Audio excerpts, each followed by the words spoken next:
안녕하세요. 소중한 나 무한행복 광우 스님입니다. 오늘도 여러분들께 또 재미있고 교훈 있는 내용 들려드리고자 합니다. 예전에 어느 노보살님이 계셨습니다. 요 노보살님께서 어리고 젊은 나이에 시집을 가셨는데 그 시집 간 곳이 굉장히 부잣집이었다고 합니다. 그런데 남편이 천하의 한량이었다고 하더라고요. 어찌나 술하고 여자를 좋아하던지 시집간 첫날 밤에도 신랑분께서 친구들하고 같이 기생집에서 날을 보낼 정도로 아주 그렇게 독특하고 좀 이상한 분이었나 봅니다. 그렇게 노는 거 좋아하고 술 좋아하고 여자 좋아하다 보니까 요 노보살님께서 젊은 나이에 시집 와서 그렇게 마음에 큰 상처를 입었다고 합니다. 정말 남편이 아니라 왼수죠. 그래도 우리 옛날 세대분들 보면 그런 거 있지 않습니까? 아무리 남편이 미워도 그냥 내 업이려니 생각하고 내가 자식 보고 살지 남편 보고 사냐 그러면서 억울하고 힘든 일이 있어도 그냥 평생 그냥 그 시댁에서 살아가던 옛날 세대, 그냥 그 세대의 모습 그대로의 노보살님이었습니다. 이 노보살님이 너무 힘들고 괴롭다 보니까 항상 마음에 의지하던 것이 바로 부처님이었습니다. 힘들고 괴로울 때마다 항상 염불을 하시면서 관세음보살, 관세음보살, 관세음보살님 이게 다 제 업인가 봅니다. 전생에 저 남편과 제가 숙제와 빚이 많아가지고 이번 생에 만났나 봅니다. 관세음보살, 관세음보살 그렇게 하염없이 염불을 하시고 절에 가셔서 스님들 법문 들으면서 그 낙으로 그렇게 마음의 의지처로 삼으면서 살아가셨다고 합니다. 근데 이 남편분께서 젊었을 때부터 얼마나 요 보살님 속을 썩혔는지 이 자녀분들 증언에 의하면 이 어머니께서 너무나 힘들고 답답할 때마다 다듬이질을 하셨다고 합니다. 똑똑똑똑 다듬이질을 하면서 어머니가 뭘 자꾸 중얼중얼 거리시더래요. 그 어머니가 다듬이질을 하면서 방망이질을 하면서 뭘 저렇게 중얼중얼 거리시나 하고 들어보면 방망이질 소리에 맞춰서 관세음보살, 관세음보살, 관세음보살 그렇게 하루하루를 부처님께 의지하면서 자신의 힘들고 괴롭고 답답한 것을 부처님께 의지하면서 살아가신 그런 보살님이 계십니다. 요 보살님께서 그렇게 한 해, 두 해 아이들 잘 키우면서 제법 시간이 흘렀을 때 요 남편 되는 거사님께서 매일매일 술과 여자와 노름에 빠져 살다가 결국은 쓰러지셨다고 합니다. 거의 반신불수가 되다시피 완전히 이제 몸에 큰 병을 얻고 쓰러지신 뒤에 어디 갈 데가 있습니까? 그때서야 이제 아쉬운 마음으로 조강지처를 찾아온 겁니다. 세상에 젊었을 때는 그렇게 여자 속 다 뒤집어 놓더니 이제 갈 데 없고 힘들고 괴롭고 병에 드니까 그때서야 이제 자기 부인을 찾아온 거죠. 이 이야기를 듣고 계시는 여러분들은 어떡하시겠어요? 남편 받아주겠습니까? 예전에 어느 불자분들한테 여쭤보니까 스님 우리는 죽었다 깨나도 못 받아줍니다 이러시더라고요. 맞습니다. 그 심정도 이해가 갑니다. 근데 요 노보살님이 정말 보살이에요. 그 남편이 찾아오니까 그 남편 병 고치려고 옆에서 그렇게 지극정성으로 시봉을 했답니다. 그렇게 몇 해의 시간이 지나고 남편분께서 요 부인 되시는 보살님의 지극정성의 간병 덕분인지 결국 자리에서 일어나시게 되었다고 합니다. 근데 여러분 요 남편 되는 거사님께서 자리에서 일어나고 몸을 움직이고 난 뒤에 제일 먼저 무엇을 했는지 아십니까? 부인에게 절 3배를 올리더랍니다. 남편이 부인한테 절 3번을 하면서 여보 내가 무슨 말을 더 하겠소. 내가 관세음보살이 어떤 분인지는 모르겠지만 만약에 관세음보살이 정말 있다면 당신 같은 분일 거요. 여보 하면서 눈물을 뚝뚝 흘리더랍니다. 아이고 그래도 남편 되는 분이 그래도 은혜 갚을 줄은 아네요. 그리고 그 뒤에 이 남편분께서도 이 보살님, 부인에 대한 고마움 덕분인지 그 뒤로는 굉장히 집안에 충실하셨다고 합니다. 그리고 몇 해가 지난 뒤에 그 남편분께서 이제 세상을 떠나시게 되었는데, 세상 떠나기 며칠 전에 자녀들을 다 모아놓고 이렇게 말씀하셨답니다. 남편분께서 자녀분들에게 한 이야기가, 얘들아, 내 말 잘 들어라. 너네들 엄마한테 정말 효도해야 된다. 이 아비는 다음 생에 또 태어나도 네 엄마를 만날 거다. 그때는 내가 네 엄마한테 꼭 은혜 갚을 거다. 이렇게 이야기하더랍니다. 그날 밤에 요 노보살님께서 다듬이질을 하면서 눈물을 흘리시더래요. 부처님, 제가 전생에 무슨 업을 많이 지었길래 저 남편이 다음 생에도 또 저를 만난다고 그럽니까? 부처님, 다음 생에는 부디 저 남편 안 만나게 해주세요. 그렇게 눈물을 뚝뚝 흘리셨다고 하더라고요. 저만 웃깁니까? 전 되게 웃긴데. 자, 그 보살님은 정말 가슴에 한이 맺히셨나 봐요. 그래서 자녀분들이 언젠가 보살님께 여쭤봤대요. 노보살님께. 엄마 그렇게 아빠가 미웠는데, 아버지가 미웠는데, 아빠가 병에 걸려서 몸도 제대로 움직이지 못했을 때 왜 옆에서 그렇게 시봉을 잘하고 간병을 잘했어? 아빠가 그렇게 싫었잖아. 그 요 노보살님 하시는 말씀이, 첫째는 불쌍해서, 불쌍하더랍니다, 남편이. 그리고 둘째는 이번 생에 네 아빠 만난 것도 전생에 내 업보였을 텐데 이번 생에 잘 풀어야 다음 생에 안 만날 거 아니냐, 이렇게 이야기를 하시더랍니다. 그래서 그 노보살님이 평생 관세음보살을 염불하시면서 그렇게 곱게 살다가 이제 세상을 떠나셨습니다. 근데 보살님께서 평생 가족들을 위해서 염불과 기도를 많이 하셔서 그런지 지금 그 자녀분들이 굉장히 잘 풀렸습니다. 자녀분들이 다 출세하고 잘 풀렸는데, 요 자손 되시는 분들 말씀이 아마 우리 할머니가, 우리 어머니가 평생 가족들 위해서 열심히 염불하고 불공 올리고 마음 잘 쓰시고 가셨기 때문에 그 음덕을 저희 자손들이 받나 봅니다 라고 말씀하시더라고요. 저는 이 이야기를 듣고 문득 이런 생각이 들었습니다. 그 남편 되는 거사님께서 나는 다음 생에도 네 엄마 만날 거다. 다음 생에도 네 엄마 만나면 그때는 내가 꼭 은혜 갚을 거다. 그 노보살님이 막 울면서 싫다 하셨다 하지만 다음 생에 이 두 분이 만나신다면 분명히 좋은 인연으로 만날 겁니다. 그게 인과 업보입니다. 다음 생에는 남편 되시던 분께서 정말 지극정성으로 이번 생에 부인 되시던 그 노보살님이 땅바닥에 흙이 붙지 않을 정도로 아마 얻고 다니실 겁니다. 참으로 우리가 만나고 헤어지는 이 수많은 만남의 흐름이라는 것이 우리 중생의 생각으로는 헤아릴 수가 없습니다. 그래서 부처님께서도 말씀하시기를 이번 생에 만나고 사라지는 모든 인연이 다 우리가 지은 업의 인연이다. 어변이다 라고 말씀을 하셨죠.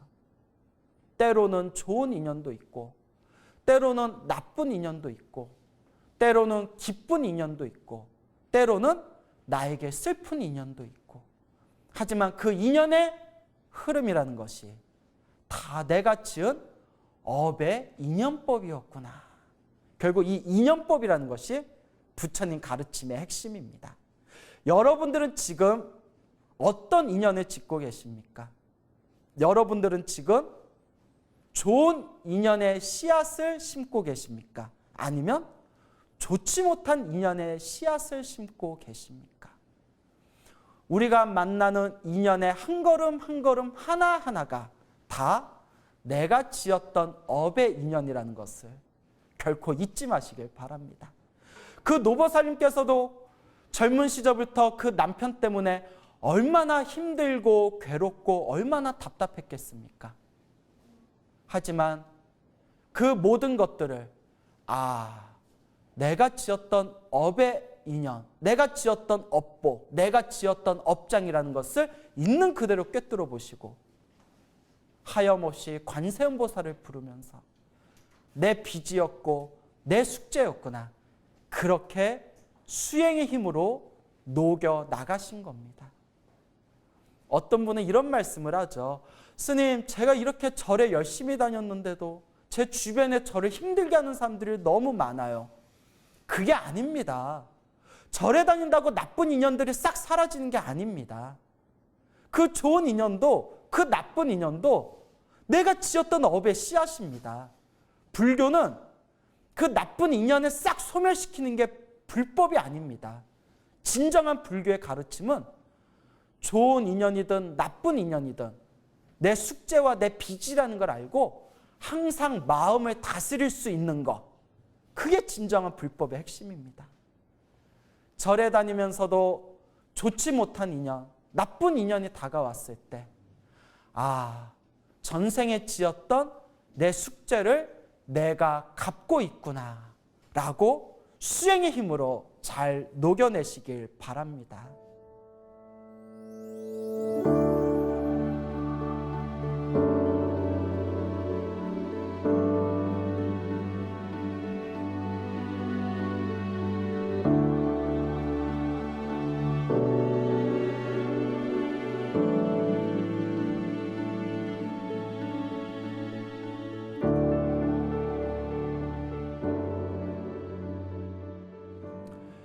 지금은 돌아가셨는데 예전에 연세가 지긋하신 노 비구니 스님이 계셨습니다.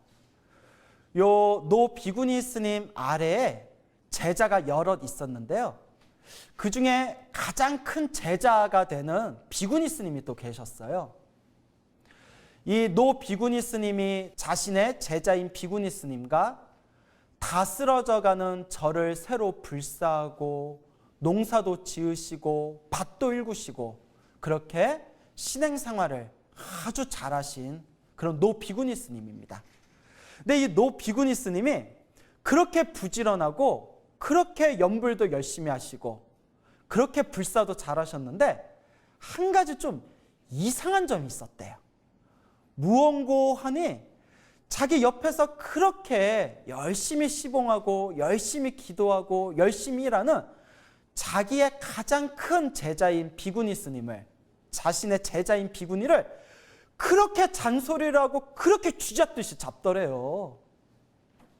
그런데 또 그 제자가 되는 비구니 스님도 자기를 그렇게 힘들게 하는 자기 스승님이신 그 노 비구니 스님 곁을 떠나질 않고 평생 옆에서 시봉을 하더랍니다. 제자 비구니 스님도 얼마나 스트레스를 받는지 이 스승과 제자 사이가 그렇게 썩 좋지가 않았대요. 무슨 애증관계인가 봐요. 떠날 수도 없고 같이 있자니 너무 힘들고 괴롭고, 스승은 제자 그냥 쥐잡듯이 잡고 잔소리하고, 제자는 제자대로 맨날 뒤에서 자기 스승인 큰 스님 막 푸념하고, 근데 둘이 그렇게 떨어지지 못하고 서로 그렇게 한 절에서 계속 평생을 같이 살았답니다. 그러니까 그 관계를 아는 많은 불자님들이 참 저 둘은 신기하다, 참 저 둘은 신기하다.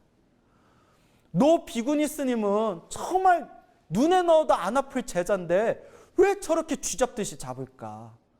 또 제자인 저 비구니 스님은 남들 같으면 떠나도 벌써 몇 번은 보따리를 쌌을 텐데 왜 저 절에서 저렇게 평생을 살까?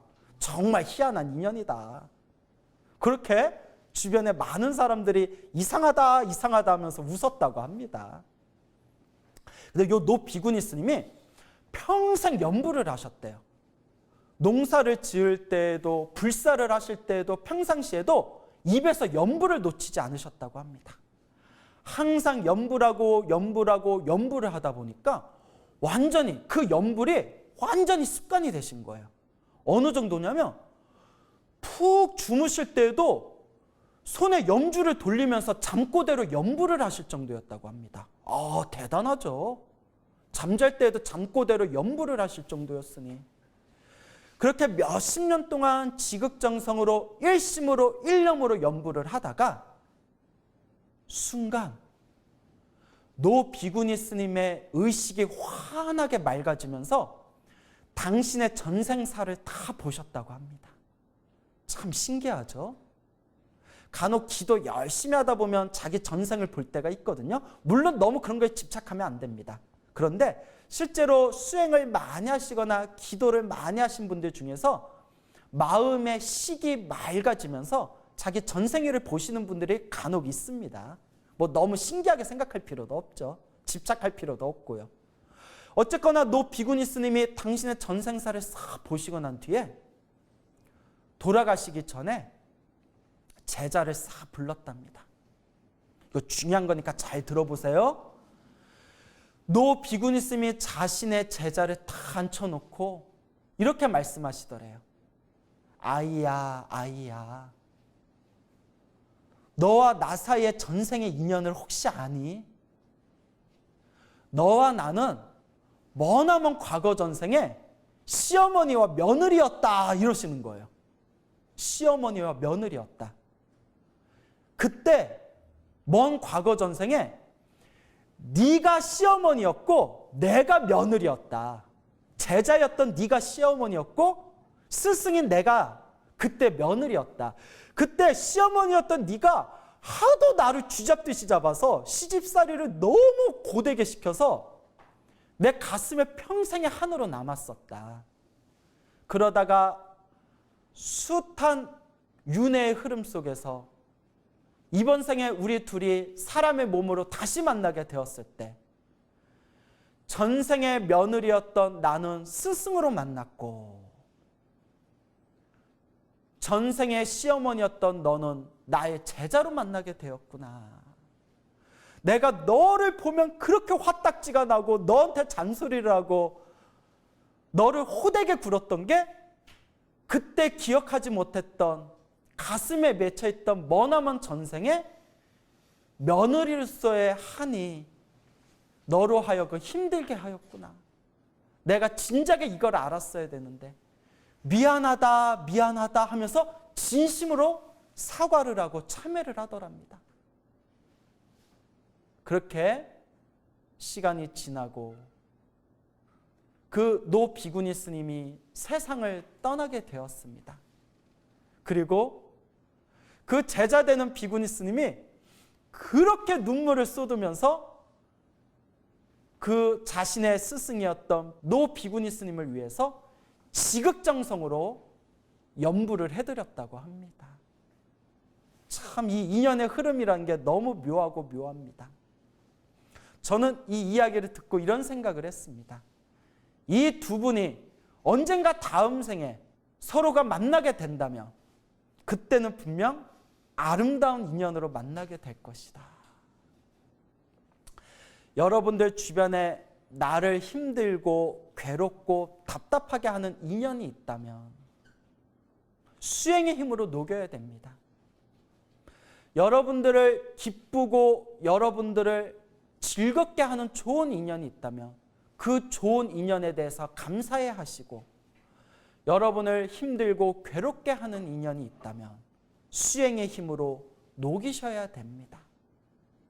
부처님의 인연법은 참으로 묘하고 참으로 미묘하더라. 부처님이 말씀하신 이 인연법의 거대한 흐름 속에서 우리의 만남과 우리의 헤어짐과 그 좋은 인연과 그 나쁜 인연들이 한치의 오차도 없이 내가 지은 원인대로 만나게 되더라. 여러분들의 아름다운 삶을 위해서 내 앞에 펼쳐진 모든 인연들을 수행의 힘으로 잘 녹이고 잘 닦아나가시기 바랍니다.